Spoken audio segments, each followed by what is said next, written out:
अस्सलाम वालेकुम, आप देख रहे हैं अल-हिजाज टीवी HD। आइए नजर डालते हैं आज की अहम खबर पर।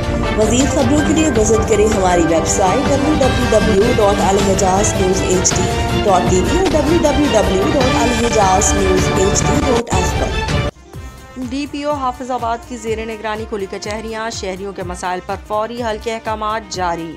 DPO हाफिजाबाद आतिफ नज़ीर ने थाना विनेकी, तारड़, थाना जलालपुर भटियाँ और थाना सदर की मुलक्का चौकी सोलंगी ऐवान में खुली कचहरियों का इनेकाद किया।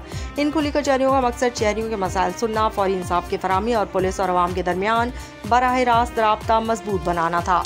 खुली कचहरियों के दरमियान शहरियों ने DPO हाफिजाबाद से बराह रास्त मुलाकात करके अपनी शिकायत पेश की। DPO हाफिजाबाद ने मुतअद्दिद शिकायत के मौके पर ही अहकामात जारी किए और मुतालिका पुलिस अफसरान को हिदायत की कि अवामी मसाइल को फौरी और तरजीही बुनियादों पर हल किया जाए।